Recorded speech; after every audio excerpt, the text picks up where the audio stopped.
Isn't it awesome to serve a God that doesn't judge us by our yesterdays? It's awesome.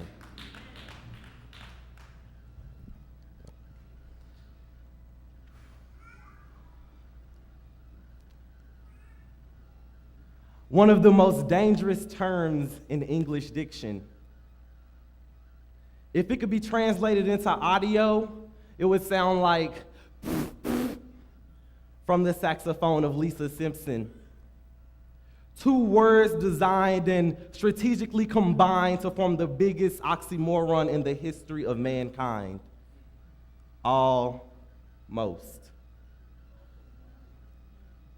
But see, as far as the world's concerned, you could live your life foul and could almost get away with murder if you have a nice smile. You could almost meet folks just to almost sleep around and stop at your local clinic where you almost had a child. You see, almost is no stranger to Satan. Here's proof. He only tells lies when they're almost the truth, and it's amazing. In our incompleteness, we find complacence, but if almost is one of Lucifer's many traits, then we are inadvertently good at Satan impersonations. But on the contrary, Christ did his job fully, and he proved he was God when he died on the cross like it was his duty, and to pardon my iniquities that I committed rudely. He resurrected from the grave just to tell death to excuse me. But excuse me, this is your life, and that's something I can't impose on. But your body is God's home, which was a loan to give foreclosed on. You see, an almost Christian looks right but lives wrong. Can't stand the conviction in Romans, so they sit down to be comforted in Psalms. Never understood worship, but loved to sing songs like most.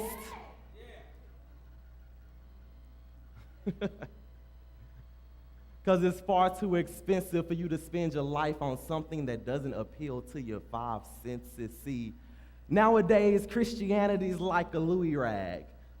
No functional use, but we just rock it because it's stylish. Not righteous, but right-ish. So now all God sees is a pile of Ishmaels when he intended for Isaacs. And we're moved by how we feel, so we're saved when we feel like it. So technically, we've never really been saved. We've merely tried it. So no wonder why we're never sold out when we return it after we buy it. Now, let me break it down, because you need to be aware that your life can lack the very standards that need to be there.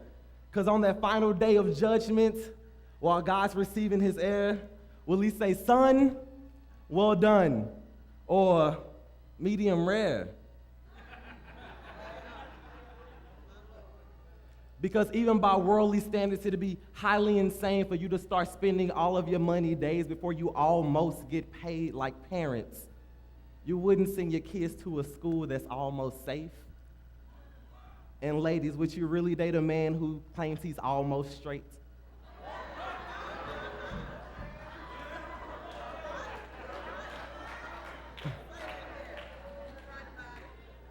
And this is the very thing about God that we all try to get around, but his standards are like between two mountains, no middle ground.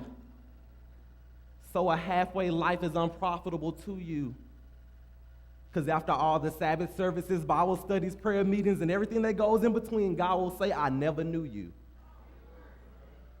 And that's not even the worst part of living your life is neutral, is that you were once Arctic, but it's your warmness that's causing him to spew you.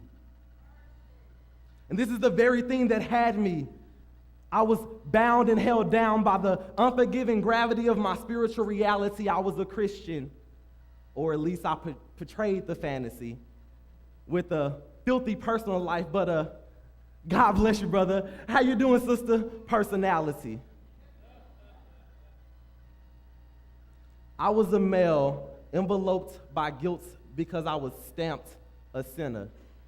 I said I was a male enveloped by guilt because I was stamped a sinner.